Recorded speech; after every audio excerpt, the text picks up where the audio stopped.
Hello friends, it's a windy day out here in the garden, and I still have a lot of these pests on my grapevine, my wild grapevine that I use for greens. I don't know what they are, I just keep picking them off. I'm sorry to say that the structure seems to already be leaning. It's sort of leaning this direction, and it's gotten blown that way by the wind. I really thought I had found a pretty good solution, but apparently not. Does anybody know what these things are? All right, garden update. I've been very discouraged, and I'll show you why. It's a problem I didn't have to deal with for quite a long time because we had a hunter here on our property. But now I have deer in my garden again. Those are little deer hoof prints. And those occurred yesterday morning before the rain. So I have not had the gumption to get out here and work in the garden this week. This is hardly the first time I've been discouraged, so it won't be forever. Here's another reason I got discouraged. Of the runner beans that I planted, 8 of them, 3 of them sprouted. 2 of them now look like this. Well, there's this one. The other one's just gone. It got eaten. So I have 1. 1 is definitely better than none, and it's working its way up. I don't know how far it will get. It's now the 6th of August. Who knows when we'll get first frost. But if that guy succeeds, then I wouldn't mind it taking over this entire thing. I'm also discouraged because I lost all of my grapes. That's what the deer did. They ate every single last bunch of my grapes. They would have been coming ripe this month. Of course, this is more wild grape, but you know, it's hard enough that I'm dealing with the Japanese beetles. Obviously, this guy survived the Japanese beetles. He's doing fine. But yeah, I got 5 grapes out of my grape harvest. So that's just hard. That's hard to deal with. So I'm continuing to focus on happy things like beautiful asparagus growth. I had kind of despaired. Oops, look at this guy. You shall not choke my asparagus, you little asshole.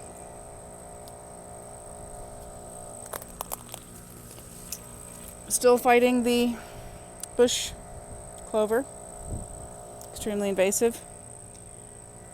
But yeah, I'm really pleased with how the asparagus is growing this year. It's here, look at this beautiful bright green. Also, I planted this raspberry years ago, and every year it seems to, it died back after I think the second year, died down to the ground, and I thought it was gone. And it came back, just 1 or 2 leaves. Maybe the deer are eating that also, I don't know, but it's made some progress this year. Here's another asparagus. This one's tiny. Oh, it's tiny little asparagus. Just a couple little bits there. Let's get it some more light. Let it work its way up towards the sunlight again. I was thinking next year I might put sunflowers in this bed. But then, of course, then you come out and you see that and you're like, oh my goodness. This is the area of the garden where I've let the solidago grow. This is golden rod. Maybe I need to limit it to just this area, but it has taken over this bed as well. It's, I mean, my whole garden is a bully garden. You know, all these plants I've got are tough nuts that compete with each other. More asparagus. Oh, also being attacked by a vine. Where's the vine coming from? Pull that up. It's a morning glory relative, that vine. But yeah, I'm really happy. Really happy with the asparagus. Still getting these guys popping up. This is the princess tree. It is very invasive, very fast growing. We used to have one over there. It grew up and then immediately rotted. You can see it has babies all over the yard. All those little pop-ups are its babies. They grow very quickly. I have cut those down a number of times this year. I think 3, possibly 4 times. There's our chickens. They've quit laying eggs, so they might be meat chickens soon. There's one of my pear trees, doing all right. My other pear tree is back there, right there. And I think one of the princess trees is grown in the fence line, and I probably need to get over there and cut it down. It wasn't there last year, and now it's about 20 feet tall. So, hazelnuts. I'm very pleased with the hazelnuts because they're finally starting to produce actual nuts. I'm pretty sure that that's what those are. They're, I think, 4 years old, so that seems about right. I've harvested elderberries, and there's just a few of them left, places I either couldn't reach or I was just done with. I used my car, the black one, as a dryer, and that worked pretty well. I just left them in a bowl in the window. So finally, my watermelon is starting to take off. It's finally starting to do. Probably too late for the season. I don't know. We'll see. What am I going to do? Stop it from growing? More bush clover, more bush clover, more bush clover, more bush clover. More. If you don't believe me, I have weeded this very bed about 5 times and pulled all of it up. And it just keeps coming back. It's amazing. And I mean, I'm pulling it up by the roots. So these are new plants that are coming up. Throw these on the compost heap. Oh golly, there's another one. Compost heap. Ta-da! Alright, so that's the state of the garden right now. Certainly does have its glories.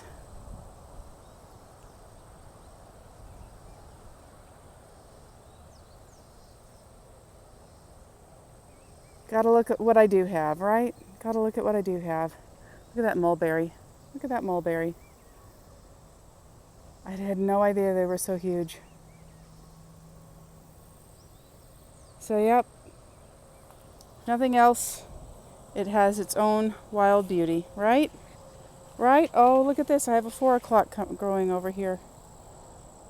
I didn't know I had 4 o'clocks over here. Those are banana trees that almost died, almost got killed by the weeds that were growing here. Oh, these vines really are taking over right now.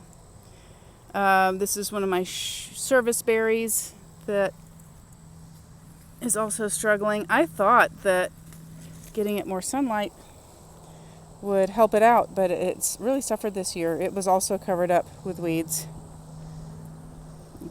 Let's see. What else can I show you? What else have we been growing besides a lot of weeds? The blueberries are doing all right. Blueberry, blueberry, blueberry. They don't like the heat. 2 compost pits have gone in here in the last week or so. Oh, it's my favorite butterfly. Oh my goodness. Okay, that makes me happy. That makes me happy. Butterfly. That's the Gulf fritillary. Several years ago, this garden right here that I'm standing in grew tons of Gulf fritillary food, which is the maypop vine, passion flower vine. I had it growing up the side of the house. I had it growing all over, and this place was just covered in those butterflies. And then a couple of years, I have had the cosmos grow up really big, and they're just in time for them to show up. And they have absolutely, completely covered the cosmos. But the cosmos has not done very well this year. There's those 2, and there's one over there. But the bed that they usually grow in, they're only knee high right now. Yeah, see, this is what the deer are doing. They're eating they're even eating my pokeweed. That's a baby pokeweed right there. I might eat them myself. There's another baby pokeweed. Yeah, I'm kind of devastated. Right, back focusing on the positive. There it is again.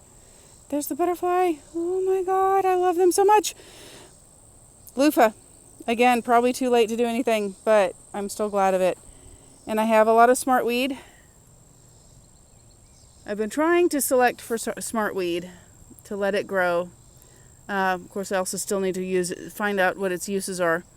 It's very difficult to discern from the Asiatic daylily, but I feel like I'm getting better at it. Look.